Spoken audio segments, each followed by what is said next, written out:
What's up, you guys? Welcome to Fightful. It is now October 19th, 2025. It is 12:30 a.m. Eastern. Really considering doing these post shows the next day as far as AEW goes, but we're here to talk AEW WrestleDream. I am Ross Sapp. It's been a long evening, a good, 5.5 hours of pro wrestling. We are here to talk about it.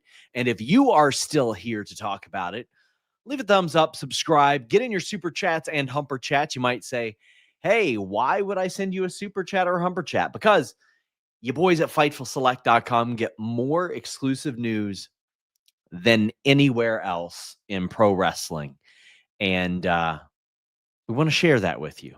We want to provide that to you. And we're going to do that.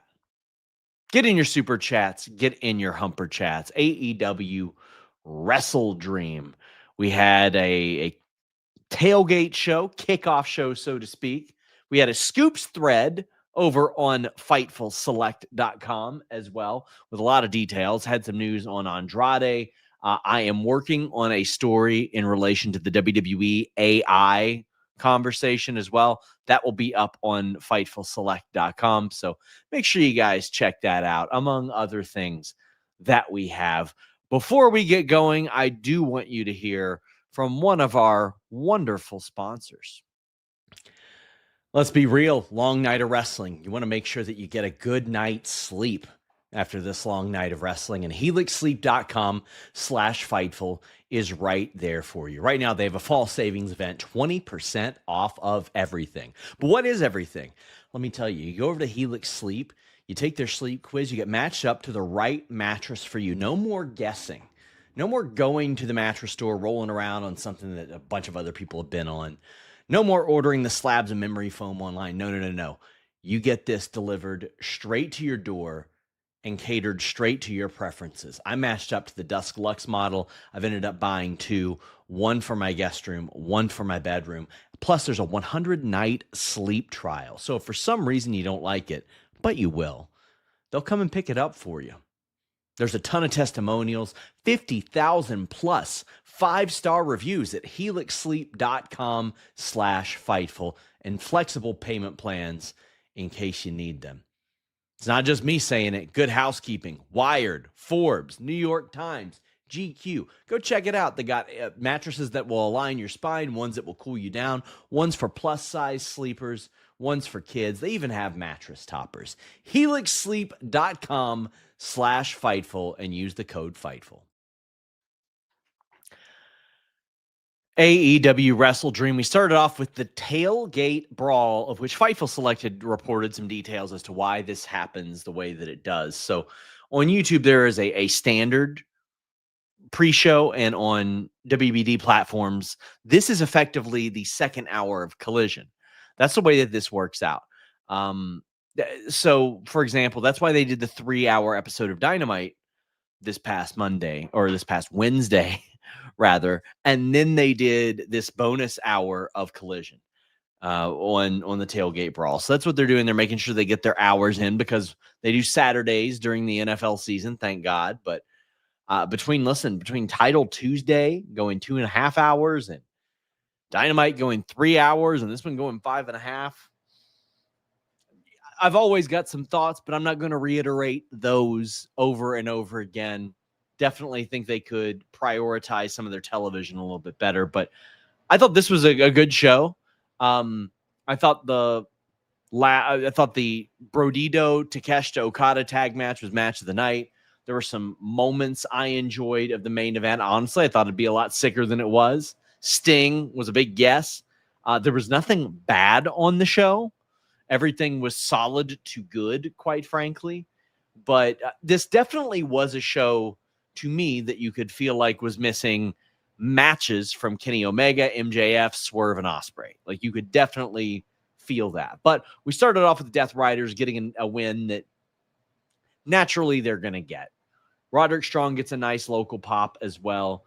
Pac wearing his trunks again instead of his executioner's outfit. Death Riders end up getting a win here. Got no problems in the world with the Death Riders picking up wins here, because if you're going to still present them as a dominant faction, especially after adding Daniel Garcia to it, you need wins like this. This one went like 16 minutes, and it was a very quick 16 minutes as well. Like, this was definitely a match they put on the Tailgate Brawl, and I was like, okay, this one feels like a pre-show. Like, there's a lot of matches I say, this could have happened on Dynamite, or this is effectively a third hour of Collision. I got no problem with that.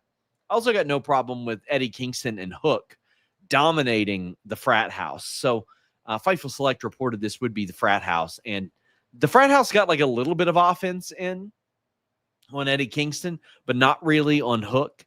And Hook got a great reaction when he came out this time. I think last pay-per-view I had mentioned, the reaction wasn't quite there. It sure was tonight. And I've actually liked the approach with Eddie Kingston and Hook, where Eddie Kingston is basically quizzing Hook on his promo and stuff like that. So I'm interested in this. The tag team division getting very interesting. This was a very tag team heavy show, period. Like, that's what they leaned into here. And Eddie Kingston and Hook getting a good quick win here. Yeah, no problems with that. Especially Hook getting that reaction. Joshua D sends a super chat and says, "This MF spitting. Oh God." Or, "Oh, thank God you're here." Great scoops this week. Great night of wrestling, Sean. Listen, we're working on some other stuff for FightfulSelect.com that if it happens, our Fightful Select subscribers will be as happy as ever and as busy as ever as well. By the way, guys, got my Q&A show that drops this weekend. Go subscribe to FightfulSelect.com. It's the best $5.99 a month in the business. We had a robust scoops thread today. And every Friday, we've got a tradition now that I love. It is the Debunkathon. Now, it's not just the Debunkathon, which is a lot of fun. We load it with news. We'll give you updates on some things that other people have reported as well. And then we have a Debunkathon, where we are straight up linking to these really, really bad reports and just telling you, this ain't true. Ain't happening. Not real. We saw the widow of Lou Thez in the crowd. Boy, she's still charismatic too. Like, she's still there. What about Tony Khan revealing that Lou Thez was on his AOL like buddy list back in the day? Could you imagine 70-year-old Lou Thez using AOL? It's wild. That's wild. Harley Cameron and Willow Nightingale defeated Megan Bayne and Penelope Ford. So we got details later on that the women's tag team tournament is going to be announced, or the brackets will be revealed this Wednesday. So I felt like this was a big match to kind of burn outside the tournament. But quite frankly, I could see a situation of which Megan Bayne and Penelope Ford get a rematch in this tournament, like maybe even in an early round, and then get this win back. Harley and Willow ended up winning. The Dr. Bomb from Willow gets that win. Crowd was really, really enjoying this. God, this is awesome chance. I'm loving the matching gear among the tag teams, especially Willow and Harley. So I guess that's the direction they're going.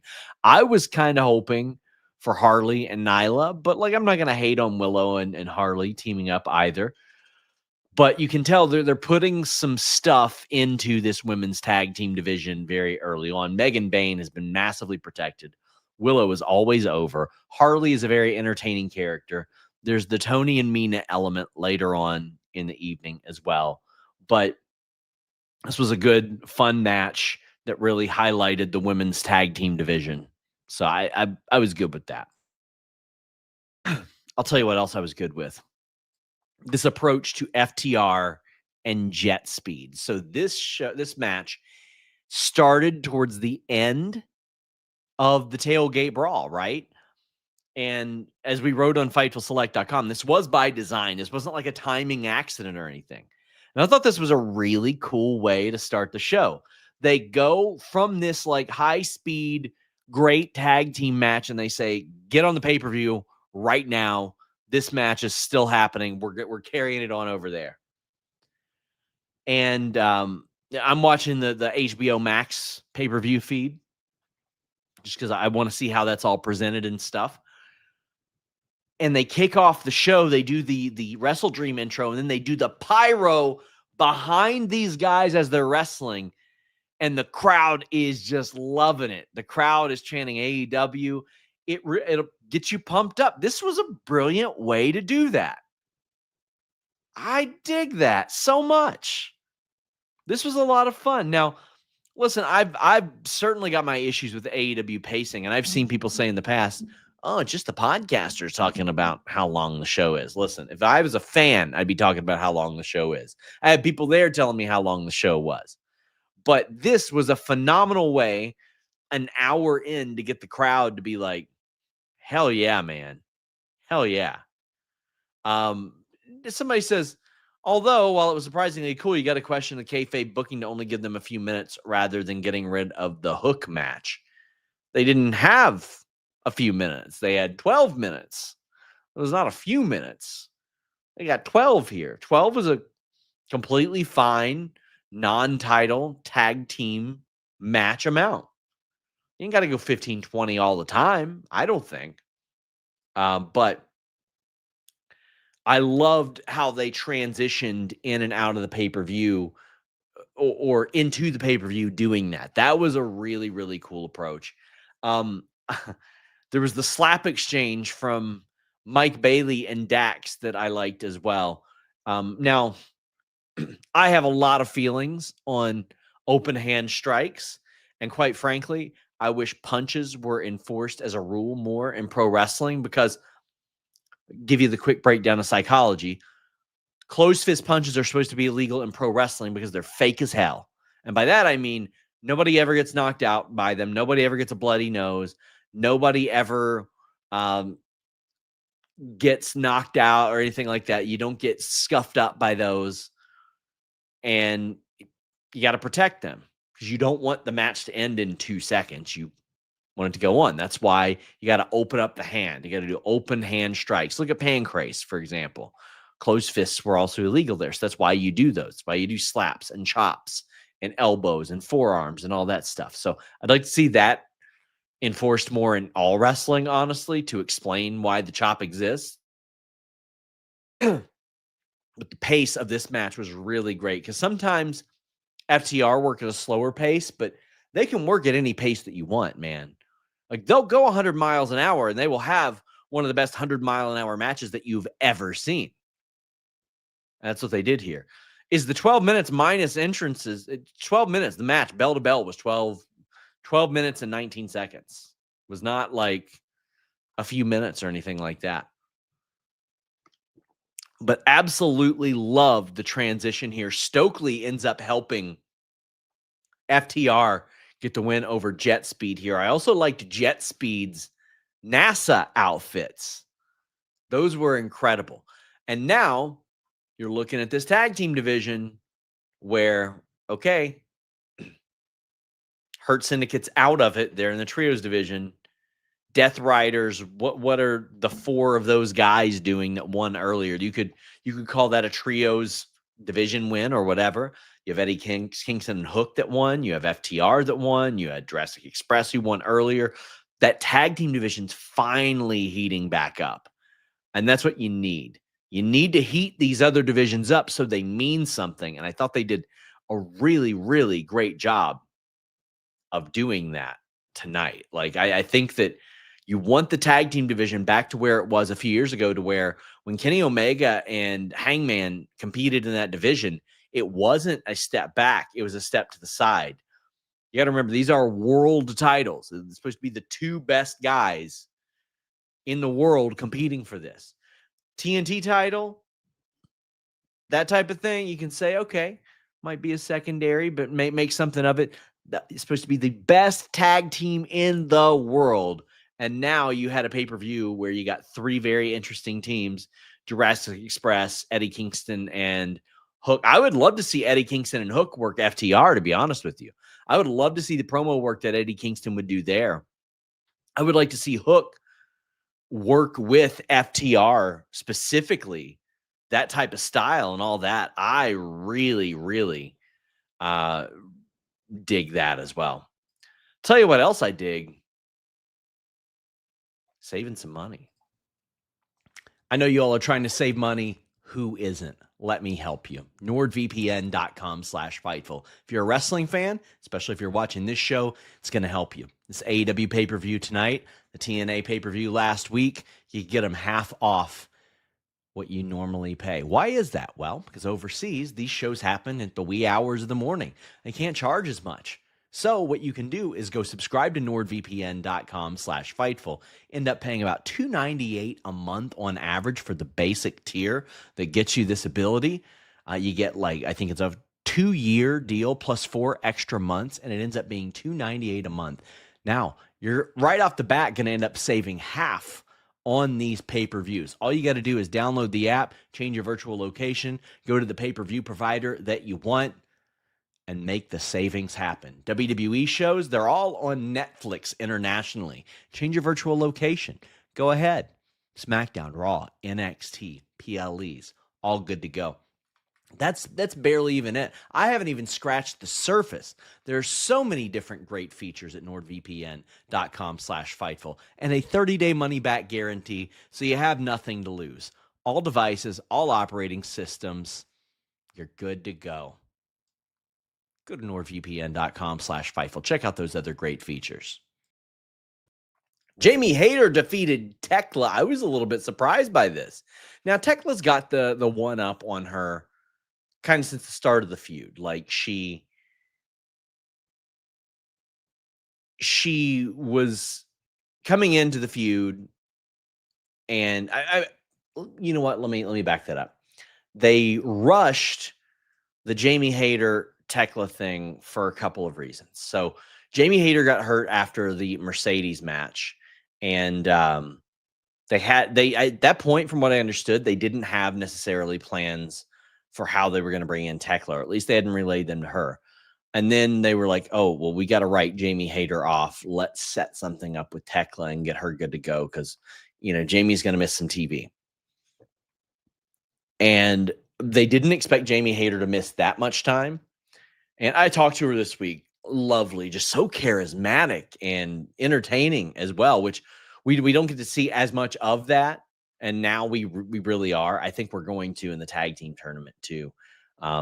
Assuming it goes that direction, because it does seem like the 2 top titles are tied up for a while. So I'll talk more about that momentarily, but I've mentioned this over and over again.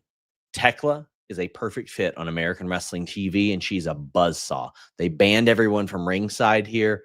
Hayter showed some love to Charlie Thez as well. But I enjoyed this. This was one of those matches where I think that either one could have won, and it's going to be the solid right decision. You know what I mean? Like, I'm not going to look at this and go, "Oh my God, well, Thekla really, really, really should have won that." She's probably going to beat Jamie again in a few weeks or something like that. It's a type of 50-50ing that I'd be okay with. And Aminata as well, because Thekla is a smaller performer, but you believe the way that she does things, right? You believe in the offense that she provides, the attitude that she brings, all that. And so far, Thekla had beaten Lady Frost, Queen Aminata twice, and Willow. So we're talking like 4 months in. She didn't have a singles loss yet.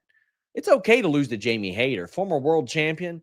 Absolutely fine to lose to Jamie Hayter in this type of situation. Plus, Jamie Hayter's finally starting to regain some of that steam. Like, man, it's not like out of sight, out of mind, but I mean, she told me how scary it was and how much pain she was in, but also how important it was for her to drop that title when she did. But like, it looked like she was maybe never going to wrestle again.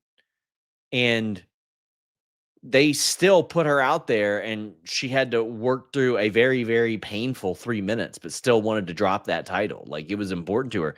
And I don't know if you guys had kind of realized how that worked.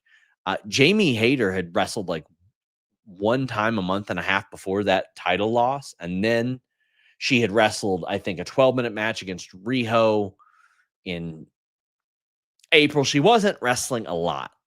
Like, she was wrestling the occasional match once a month, and then they were like, all right, we can't do this anymore. And they were able to get her cleared to do that, to drop the title, but it didn't look like she was ever coming back. And now she's back here having bangers, thinking that, and fearful that she would never wrestle again. And not just here, like, she was having 23-minute matches against Alex Windsor in the UK earlier this year, I think at Eve, like going out there doing that as well. Like, to think that not only is she back, but good enough to, oh, hey, well, she'll also take a booking against Billy Starks in New York City on an indie show. That's fantastic. Thekla is only going to get better. She is so comfortable right now. This is, to me, it's very like Asuka main roster-esque or Asuka NXT-esque even, where you're like, okay, how is this person going to transition? Now, probably a little bit easier for Thekla because she speaks English very, very, very well. But like, Thekla has just adjusted so well. AEW's women's division blog, AEW.1, who sponsored our Fightful Awards, says, feels like a banner night for the women's division. It certainly does. It certainly does. They did a lot of really good things there.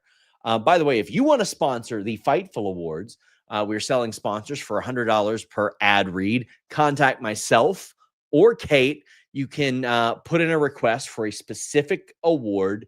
It will get you an ad read that you can then clip, reuse wherever the heck you want. It'll be in our description. It will be in the replies of the award announcement as well. Hit us up and let us know if you want to sponsor the. Listen, if you want to sponsor it for us to shout out your cat, you can. I don't care what you do. It's just we're trying to chip away at the cost of those awards. So let me address this nonsense. Brandon, I'm not trying to pick on you. You said, well, the FTR Speedball Kevin Knight match was 12 minutes, but some of that is after the pay-per-view started, so it was expected to end less than that time, bell to bell. Buddy, it ain't real. It ain't real. That's it. It's fake. What are we doing here? They got 12 minutes. They were supposed to get 12 minutes. This was planned. It was intentional. It wasn't booked for less than that. They had this planned out to do this unique, cool intro. That's all. Can we link to a nonprofit? Yes, you can 100% get a Fightful Awards sponsor and then just use it to promote something else. Did the Nami walk today, by the way? Shout out to Nami. The question was about kayfabe. Kayfabe what? They don't decide how long the matches are, Brandon. Are you doing this on purpose? Are you joshing me? What's going on here? What I had to respond to it because I'm so baffled at the approach here.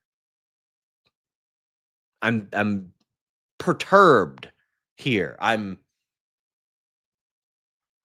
in kayfabe what? This is it. In kayfabe, the other matches went long, so FTR Jet Speed went into the pay-per-view. There you go. That's it. That's it. Get your super chats, get your humper chats in. Any news where Danielson was tonight? I did not see him on the producer coach list, which will be on FightfulSelect.com on Sunday. He wasn't on commentary. He didn't pop up. I'll ask Brandon. I haven't heard if he was backstage. I'll ask. $500,000.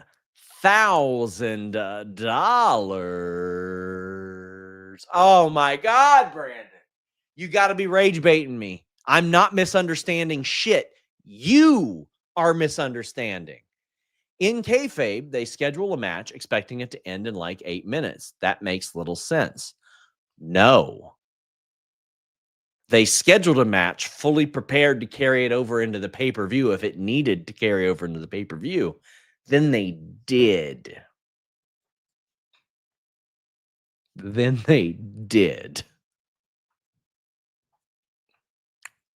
Name some of the matches that were actually long. I don't know, maybe the 16-minute match that we just talked about.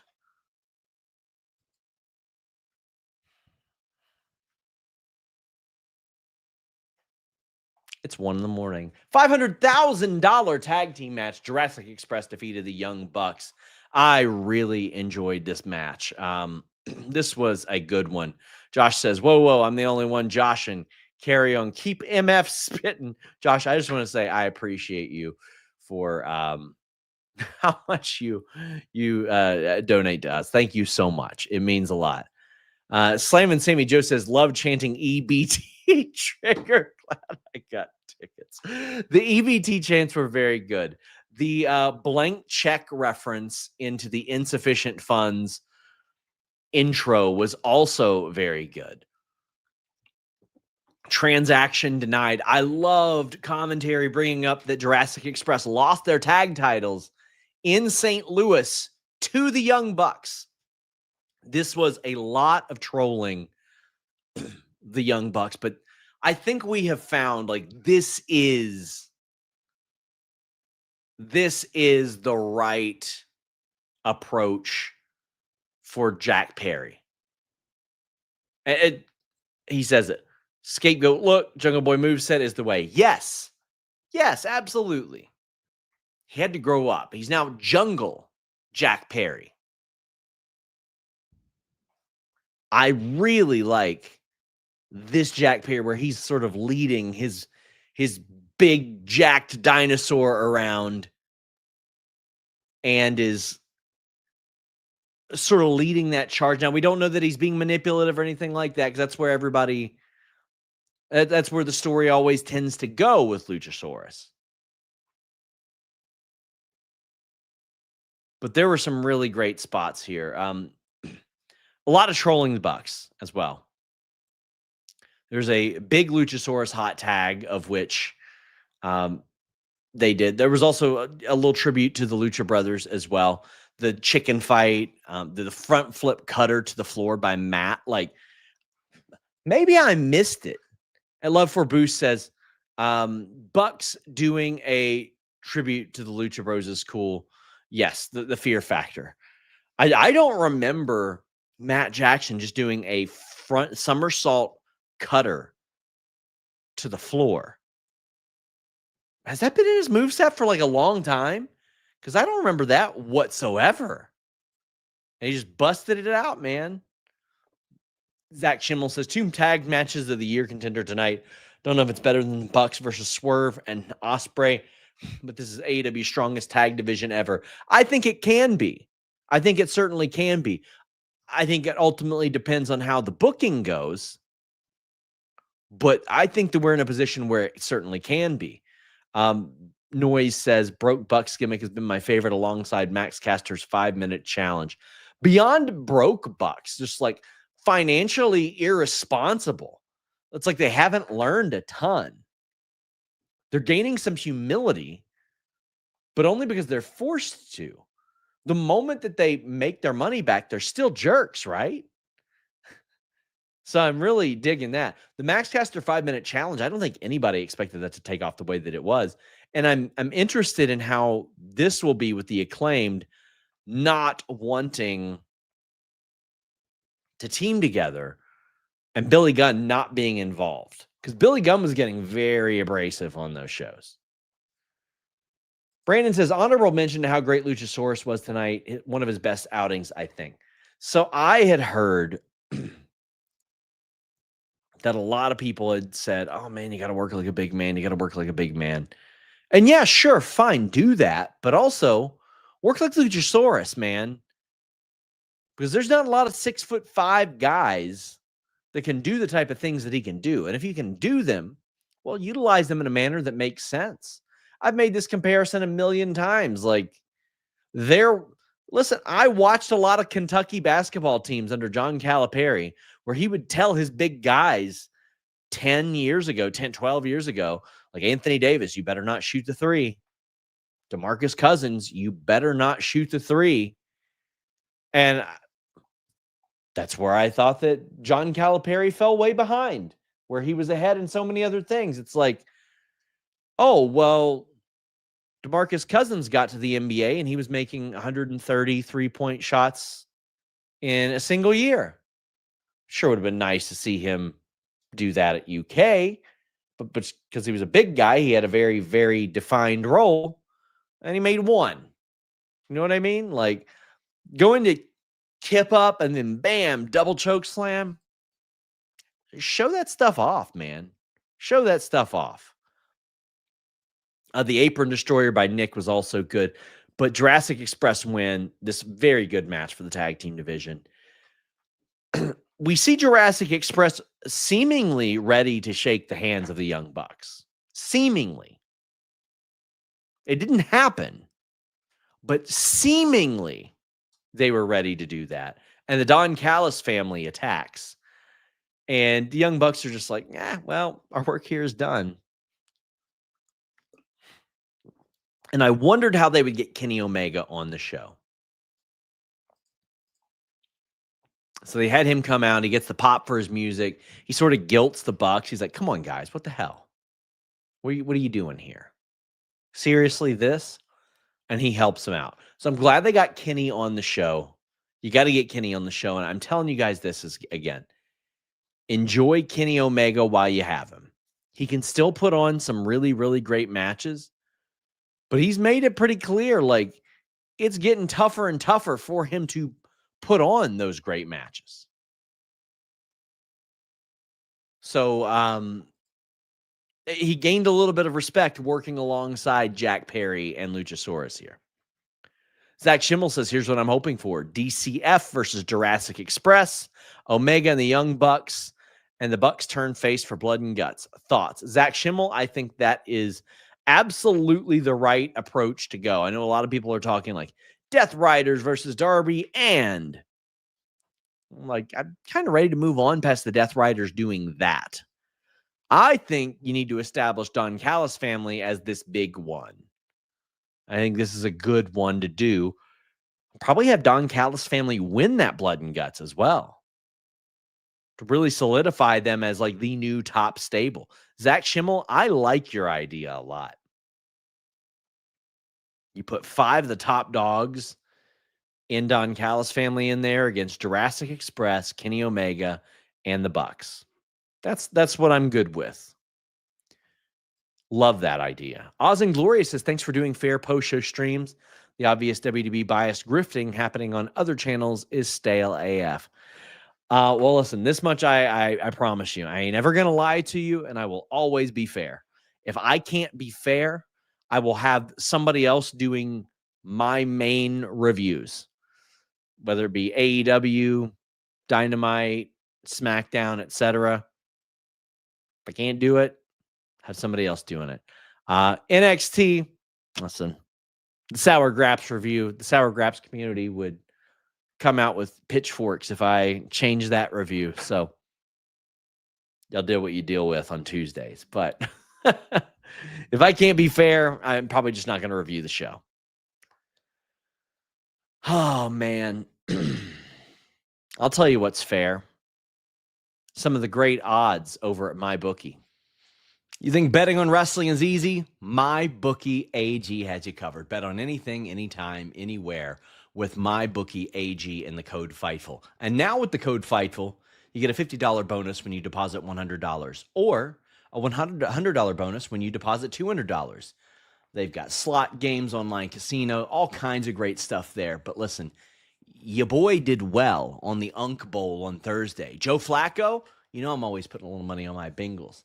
That had a very, very nice yield for me. I've been doing good this NFL season.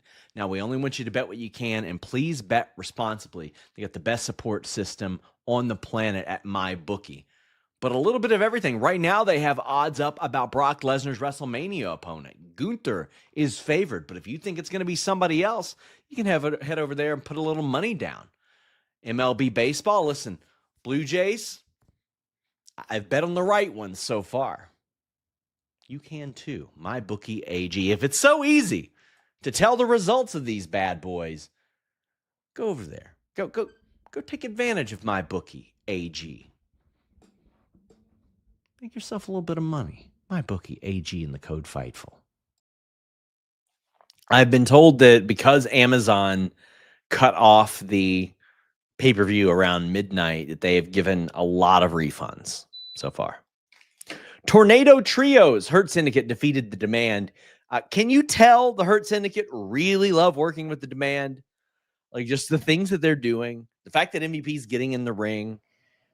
He's like I don't want to say reinvigorated. He's always had good work. Like, I think that a lot of people think that because of some of the things that I reported about the Hurt Syndicate, which I don't think were negative, they just didn't get along with a couple people, and now they do apparently. Well, MVP didn't.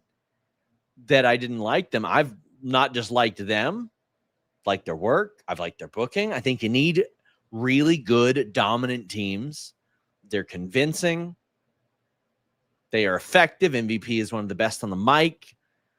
And I think the Demand have really worked well with them and have benefited a lot. That win over Hurt Syndicate went a long way as well. There was a Tower of Doom spot. Shelton did his flip. I love that. Like, Shelton really milked it. These guys are good baby faces too. I know that they were doing like the pseudo heel thing for a while. The baby face method is the right one to go for these guys for sure. Because Shelton like teases it and he's like, I'm going to do it. I'm 50, but I'm still going to do it. And he does that tope kangiro over the top rope. MVP sets up for the ball and elbow, and Hurt Syndicate end up getting the win here. Solid. Again, solid. Wasn't as long as I thought it was going to be. I thought this was going to get a lot more time. But listen, when you do 14 damn matches on a show, you're going to end up with this one being like 13 and a half. And that's okay. I think it was the shortest match on the main show, not including the opening match, but it was completely fine. Tornado match. Also, they announced and revealed this is a top contendership match for the trios titles. Well, thank God. Thank God. Because why wouldn't it be? Right? Why wouldn't it be? And also, because of what we saw later on, boy, does that pose a very interesting match with the Ops, right? The heel Ops against Babyface Hurt Syndicate. You want to talk about some meat? What? Even Shibata's meaty. Imagine Shibata in there throwing kicks at Shelton Benjamin, buddy. That's right up my alley. Watching Hobbs and Lashley just clothesline each other. Neither one of them is going to fall. Not at all. Watching Samoa Joe and MVP doing some old man jiu-jitsu. Yeah. Give me that. I'll take that. That's what I want. Those are the matchups I want to see. Josh Ellis says, I appreciate your post show happening ASAP, unlike AEW's. Well, we'll give you the notes from the presser anyway. But listen, this ain't your only post show. If you're up all night, we got Sour Graps over on FightfulSelect.com. And in 2026, I've got some more shows, including some retro content, coming to FightfulSelect.com. Give you a little tip if you're watching here. I'm going to do some rewatches of the matches I've rated 10 out of 10. I'm very excited to be doing that.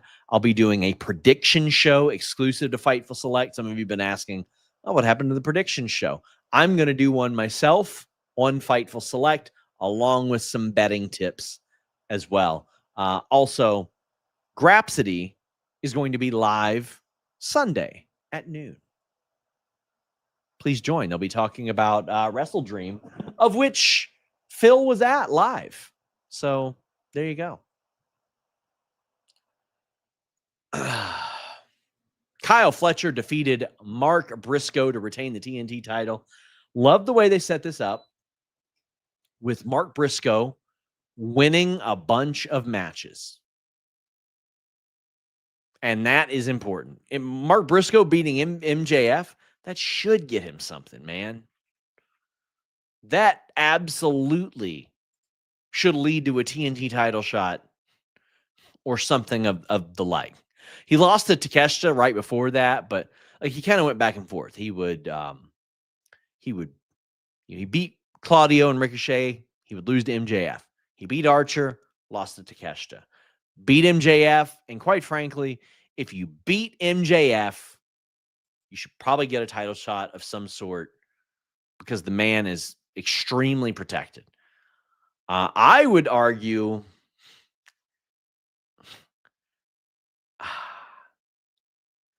this is right. It's right near Jurassic Express Young Bucks for me on the main card.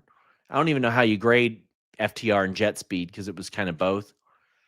But I think I enjoyed the main event a little bit more just because of the Sting element of it. But either way, ended up being a good match, as always.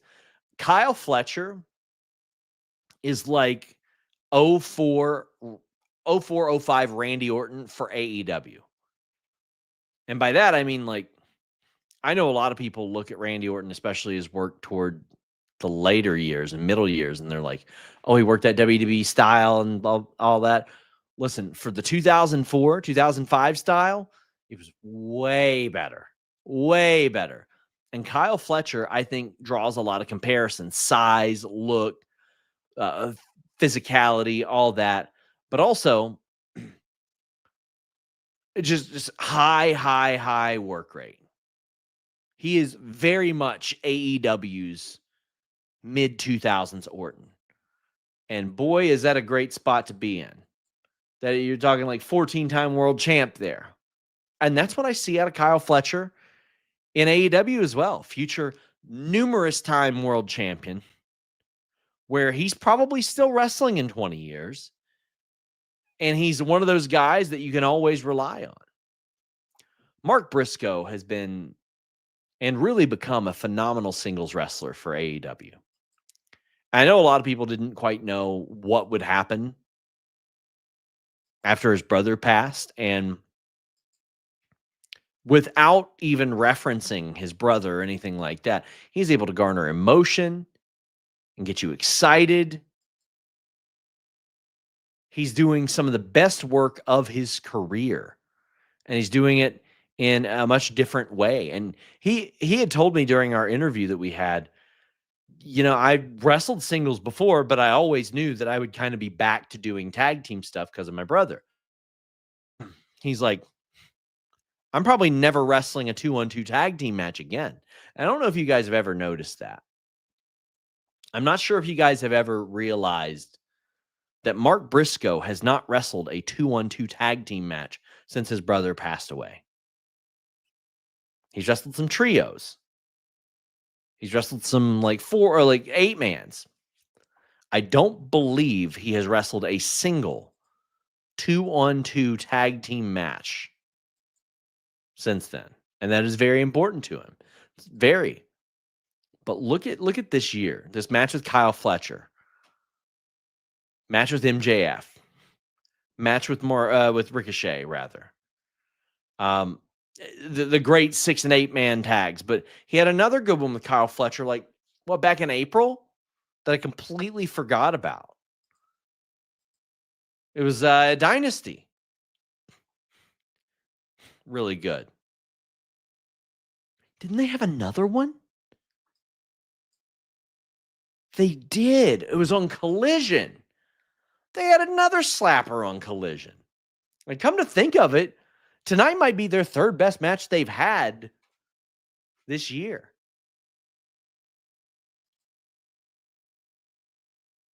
They did Winter is Coming on Collision as well, didn't they? It's just hitting me how many times I've seen this match. My God. These guys have had 4 humpers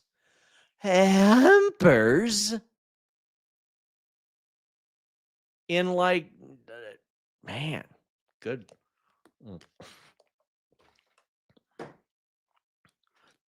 This chat that says they meant to say that Kyle Fletcher is a dog, but they said Kyle Fletcher is a Doug.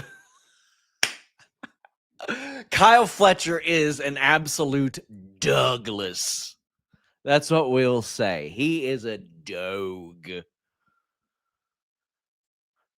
Just a rabid Douglas, this man. Damn. Killer Tofu. He got that Doug in him. Oh my God.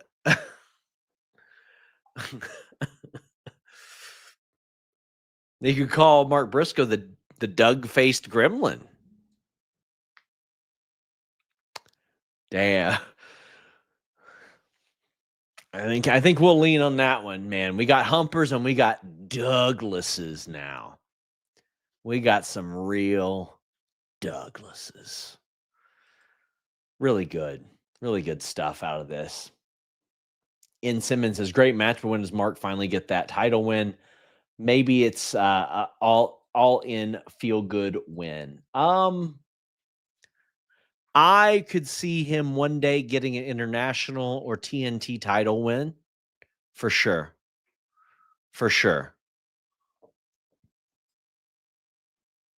Luis says, I think they had one on ROH TV last year as well. Oh man, I got the hiccups.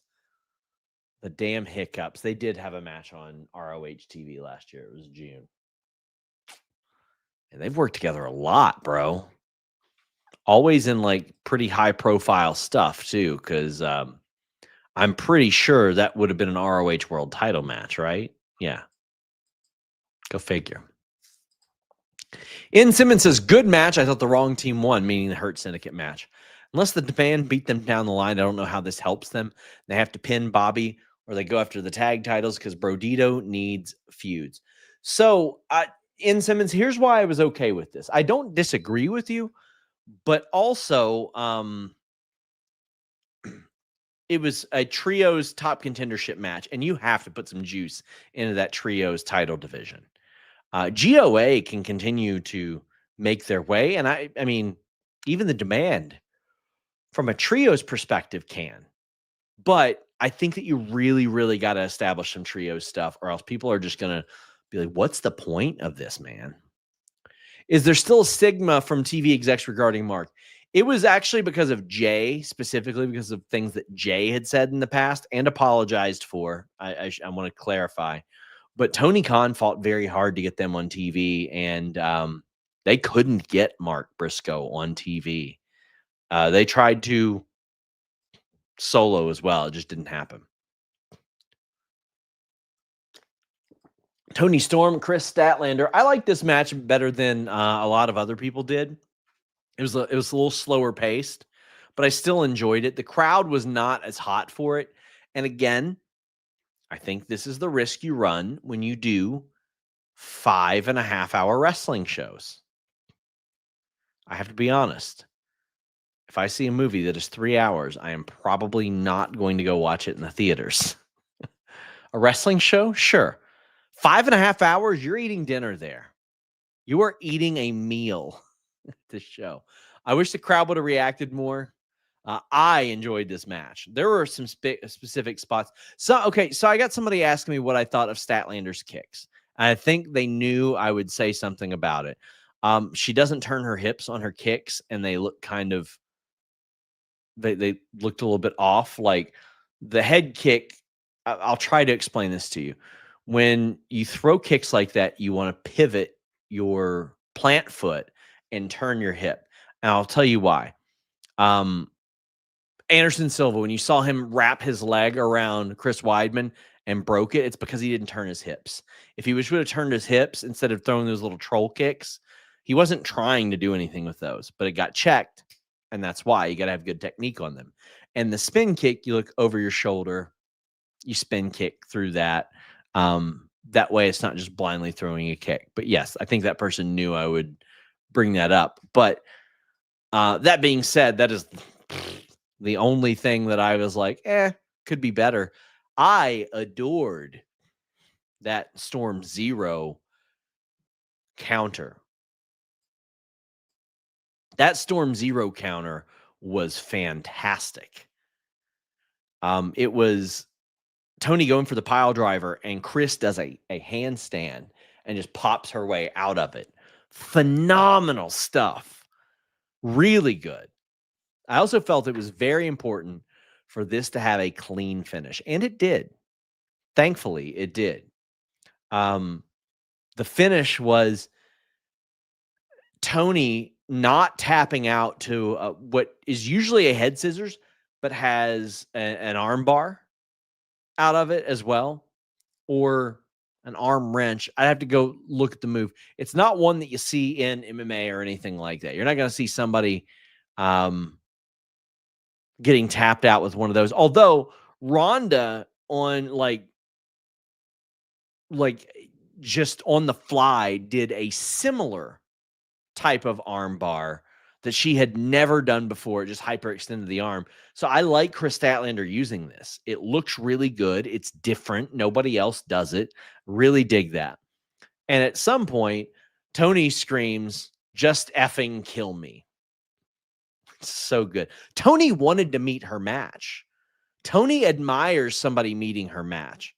And she's like, "I can't get out of this submission hold, but I ain't tapping out. So unless you're going to pass out, unless you're going to make me pass out, you better go ahead and kill me." And then she does. She pinned her with Saturday Night Fever. I thought this match was a really good change of pace, honestly. Like, I thought that was a good way to do something a little bit different than what they had been doing. Now, I'll talk about what Toni did after before I talk about what happened with Kris after. Toni's backstage. Actually, I can't. I got to talk about it afterwards because we got to talk about the next match and why it went into this. So I'm dumb. But I thought it was a very good match. I loved the intro for Kris Statlander, the old school alien type movie thing, playing off of the fact that she's facing Toni Storm. It looked like, an alien movie from way back when. That was really dope. That was so good. Better than what followed. Mercedes Moné comes out. She sort of bitches out Kris Statlander a little bit, to be continued.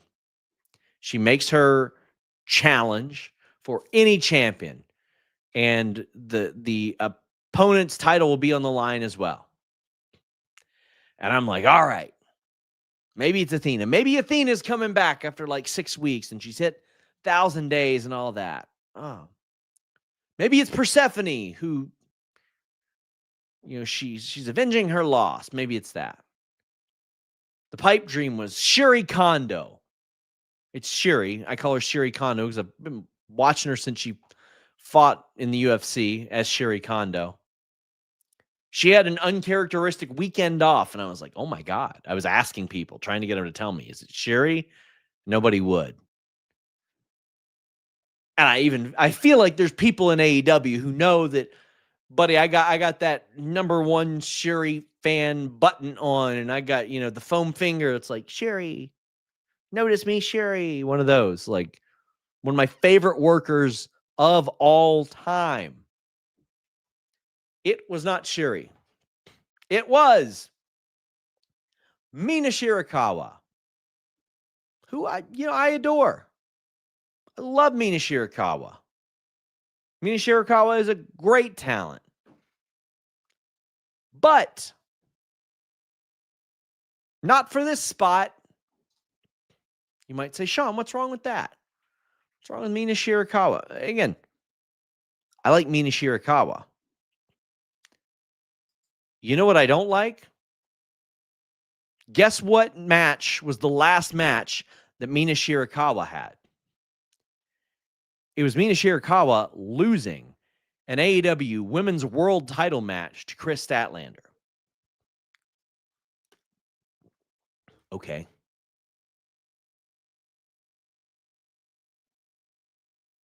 What was her last singles match before that? Okay, she beat Lacey Lane, who then challenged Mercedes. I'm like, all right. What was her last singles match before that? It was her getting a shot at Athena for the ROH Women's World Title. All right. Let's talk about her last singles match before that. Casino Gauntlet, where she gets a shot at something. Didn't win that. Before that, she won the interim world TV title that she lost here. She's defended it. And again, she don't book the show. Defended it once in 3 months. It's almost like you needed an interim title. What was her last singles match before that? It was an AEW TBS title loss to Mercedes Moné. Guess what match Mina Shirakawa had in May? An AEW Women's World title loss to Toni Storm. Guess what other match Mina had in May?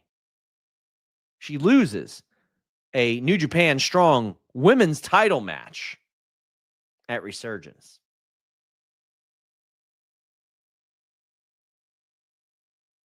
Last December, lost an AEW Women's World title match to Mariah May. Okay. Let's go back to last Forbidden Door. Lost an AEW Women's World title match to Toni Storm. I would say maybe put someone in this match that isn't perennially losing title matches. This very well could have been a Dynamite or Collision match. This was a way to get Mercedes another title. I don't know where the hell it's going now. She's already got the Ultimo Monet thing. I mean, I know where this is going because she's made a challenge. Joshua D says, only disappointment was the Mercedes match. I really wanted Persephone to show up and avenge her loss. And Luis says she has no belts, though. I saw somebody say also, Britt, it could have been Britt. Britt doesn't have a title either. I will say this. I love the knee wrench from Mina. The somersault flip bomb, her cheating, all that. Now, I'm interested in what our audience thinks about Full Gear, because afterwards, Kris Statlander came back and she's like, I ain't no bitch.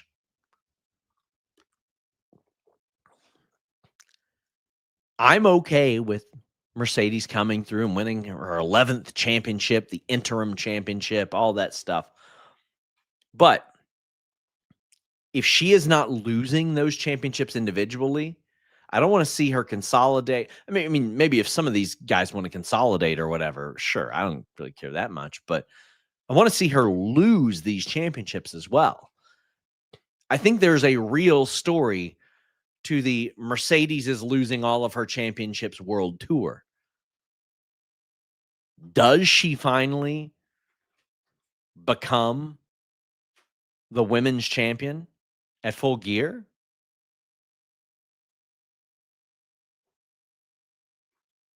Somebody says ridiculous TBS title has to suffer. Listen, it doesn't have anything to do with the booking. Tony's got to book that title. I think she needs to lose them one by one by one, and we watch her spiral. We watch her flip out.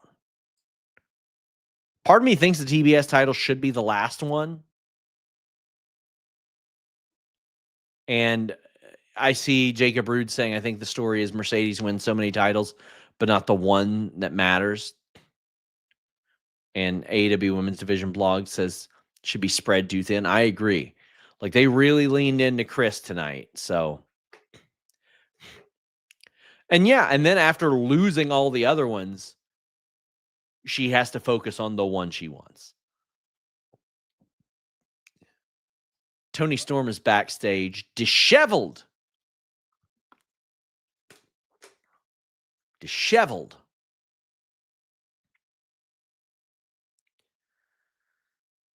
Toni and Mina hug each other. Toni says, we've lost everything. And Mina goes, no, we have each other. They seem very clearly like they're going to be in the tag tournament, right? Like, I think we can agree on that. That's the route. And the reason is, as I mentioned earlier, to tie this back in, TBS title, world title, and now also the ROH interim TV title are all tied up right now. So to me, I think it's actually a really good time for them to do this TBS versus world title match, because you're going to have a lot of the women tied up in this tag team tournament, of which I think either Toni and Mina or Alex and Jamie should win. You said that before Mercedes losing one by one decision. Yeah, and I still hope that's what happens. I don't want to see her vacating these championships. If she vacates the championships, that will drastically change my opinion of the approach to this entire thing.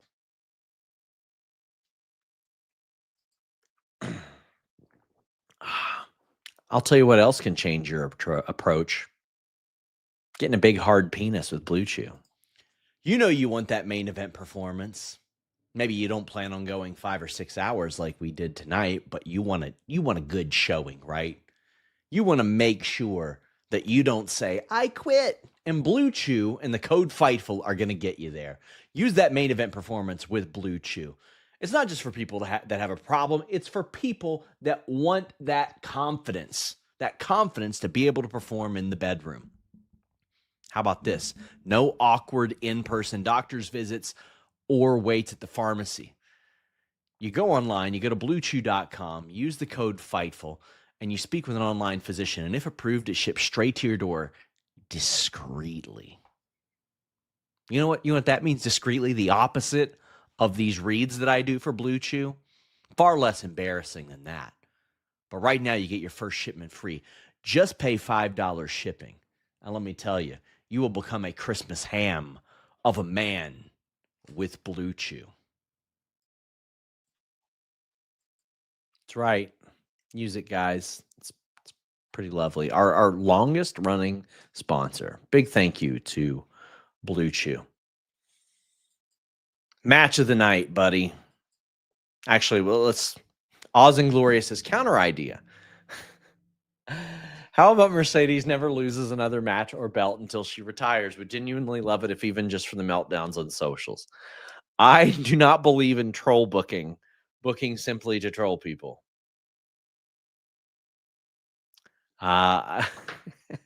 So I can't get behind that.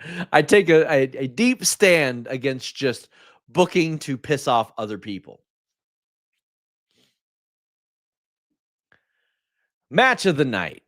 Brodido defeated Takeshita and Okada. Brodido are so mega impossibly over.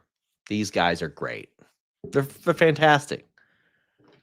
Bandido is so good at conveying emotion, and whatever emotion he can't convey, Brody can convey with his words, where he keeps saying, keep fighting, keep fighting.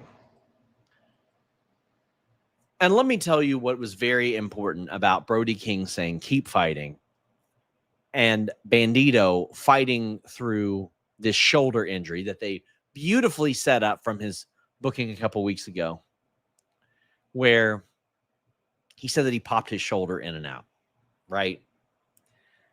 They set it up for this match because they really worked over his shoulder to the point to where Aubrey is like, guys, y'all should maybe chill out on the shoulder. Yeah. They worked it over great. And because of that, you could tell Bandido was in pain. He was having trouble finishing moves and all that. And Brody just kept saying, keep fighting, keep fighting. And why? Because those tag team titles mean something to him. And they are facing 2 world champions right now. The international champion, Okada, which that title is a 1B, and the IWGP world champion, Konosuke Takeshita. They're out there doing that thing. And they're out there putting it all on the line to be the world champions, to be the best tag team. And that's while Bandido is still a world champion of ROH.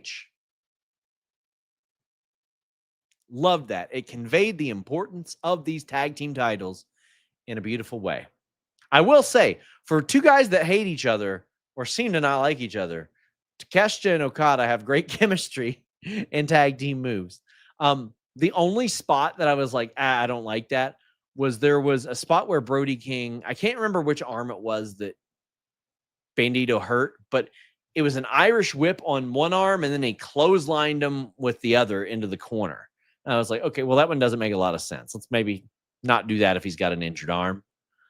But there were some insane spots. There was the middle finger where Okada trolled Takeshita. Takeshita's like, me? You mean me?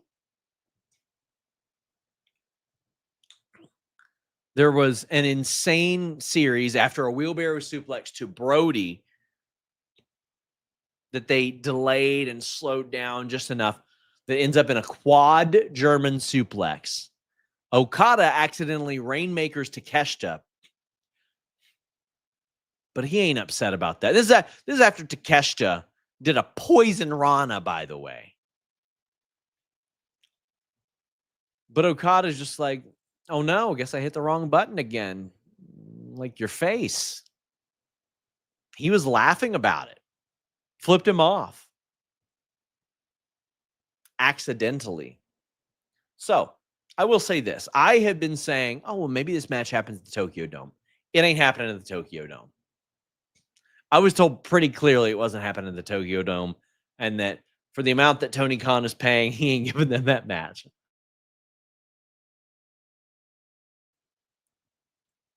So, Okada rainmakers Takeshita, and Bandido's trying to get the 21 plex, and he can't do it. His arm is shot. But he is able to get him up with one arm and do that. Luis, you know the name of the move. The spinny flippy. I'm not a moves guy at 1:37 in the morning. Luis knows the move. Then Brody is screaming, keep fighting. Then Bandido hits the 21 plex. And you got like maybe the third person to pin Okada in an AEW ring. Danielson, I think a few years ago, and then Fletcher during the C2. Cutthroat driver. The X-knee. Boy, did he clock Okada with that knee. Woo! Whee! Clocked him with it. Noise says, I needed Danielson on commentary when they had Brodido versus Rainmaker Okada. Otherwise, really amazing match. I did miss him on commentary. I will ask him about it.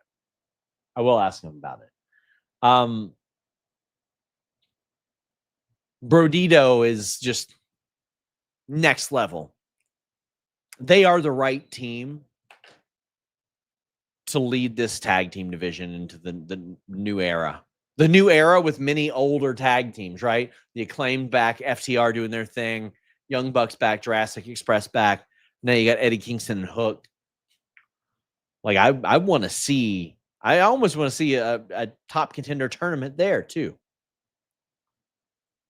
Which one of y'all clicked me, says Jay White soon. Nope. FightfulSelect.com Scoops Thread report. Reported that he is still out for a while. He's just out there trolling. Running out of gas, guys, but we got two more matches left. Hangman Page defeated Samoa Joe. This was honestly a meaty match. This was a sirloin beef sons of bitches match is what this was. And I was good with that. I love that Hangman Page can go out there and wrestle a sirloin beef sons of bitches match for 19 minutes. This was like the fifth longest match on the show, the AEW World Title match. And my approach to this has been, I think that the Samoa Joe character wasn't mad. He was just like, I know that this guy has a lot of pride, and I bet I can get a world title match out of him because he didn't beat me. That's what I bet. And then he did it. And they had the match, and he lost. Took 3 buckshot lariats. I thought that did more to build him up than almost anything. Thought that was really, really good. But the Deadeye was also a surprise. against a guy that size. Sorry, I got allergies right now, guys. Sorry, I'm wheezing a little bit. But I thought that they set up this post-match really beautifully because I did not see it coming at all. Hangman Page offers his hand as the Ops hit the ring. And they shake hands, and then Samoa Joe attacks, and so do the rest of the Ops. The other Mikey V says they put the evil brain into Shibata tonight. Incredible pop. Incredible pop. Noise says, I need more wrestlers to start acting because Joe made a scary evil face the same way that Cena did at Elimination Chamber. Let me tell you, the way that this Samoa Joe played us all like a fiddle. This son of a bitch played us all like a fiddle, talking about, one day I'll just retire, I'll just disappear. And you got everybody being like, oh, no. Well, we know John Cena's gone in 2 months, and AJ Styles just said he's gone. And Samoa Joe had one of the greatest wrestling matches of all time against AJ Styles and Christopher Daniels, who we also saw retire in the last year. And you had the crowd going, thank you, Joe. Thank you, Joe. We're so glad to get to see this guy. Ain't going nowhere. He's signed for 2 years. He's signed for 2 years, and he's going on a heel run. Went to the Muscle Buster. Hobbs as a heel. Shibata as a heel. Yes. Heel Ops. Yes. Against the Hurt Syndicate. Yes. Boy, you want to talk about meat. You want to talk about slapping meat. Talk about bumping meat. You want to talk about humping meat. You want to talk about sirloin beef sons of bitches. That is the Hurt Syndicate versus the Ops, with Hurt Syndicate as baby faces and the Ops as heels specifically. I am infinitely more interested in that match with the Ops as the heels and Hurt Syndicate as baby faces. Hell yeah. Very into that.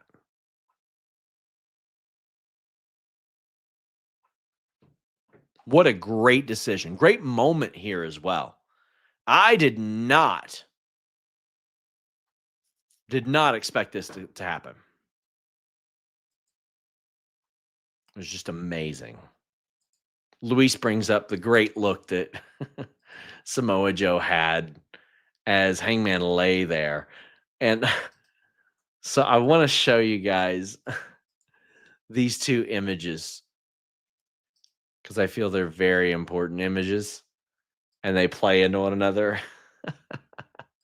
So Samoa Joe has that really, really just evil, dastardly look, right? Like, he's so proud of what he's done, despite having not won the match. He is so proud right here. But look at the cameraman in the back, right? Look at the cameraman over there that is just like right up in Hangman's face. And this is the shot you get. Look at this, the alternate angles. That is me in about 10 minutes, buddy, as soon as this audio is uploaded. Oh, that is so totally me. I am cooked. I am out of there. Damn. Really great turn. Phenomenal. Brilliant. Loved it. Reminder, check out Fightful Select, guys. It's the best, most direct way to support us. I know it's not in the cards for everybody to pay for wrestling news, but you don't just get wrestling news. You get Q&A articles every day. You get a Q&A with me every week. You get one with Grapsody every other week. You get Sour Graps after Raw, SmackDown, and PLEs and pay-per-views. And you get Discord access. $5.99 a month. Go ahead and subscribe for a year. Lock in those prices before Jimmy decides to hike them up again. We would greatly appreciate it. More irrigation, less aggregation, I say. Support original creators. Darby Allin defeated Jon Moxley. Whew, just go after these spots. So Darby brings in the flag that he had at Mount Everest, right? And then gets skewers put in his fingers. Now, granted, that's probably the grossest spot of the thing. I thought it was going to be a lot worse. I thought we were going to do like tons of glass shards. Like, this doesn't even rank top 5 like craziest Darby matches, I don't think. There's some great spots, but like Darby hangs Moxley like he was at All In, missed the coffin drop. We've seen that happen. Marina gets involved and Jon Moxley tases Darby. There was a paradigm shift on a chair that was really gross. Claudio doing that slam that, again, we've seen before. Luis brings up the Missouri Commission, probably, but to which I say, why do it there, right? Why do it there? But we've seen the Claudio throw one to the table, which, again, will never not impress me.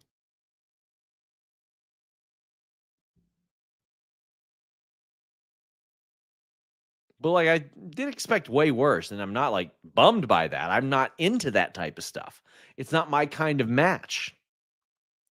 The Death Rider through the tables was cool. They brought in the aquarium. Okay, I got to be real. I thought they were going to put piranhas in there. Like, you growing up on like P2P services, I remember downloading the clip, the piranha clip back in the day. I thought there were going to be piranhas. I'm not sad there weren't piranhas. I'm not bummed about that. He did try to drown Darby, but like, we know Darby can hold his breath too. We've seen him do that. So again, I'm not trying to minimize these spots, but we didn't see the Molotov cocktail. We've seen Moxley get hung. We've seen Darby miss a coffin drop.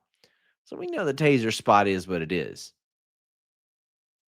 The paradigm shift on a chair, that was gross. We've seen him get slammed by Claudio. We've seen him get put through tables. We've seen him hold his water already. Somebody said I thought scorpions. Scorpions. Well, what did happen is a scorpion did show up, buddy.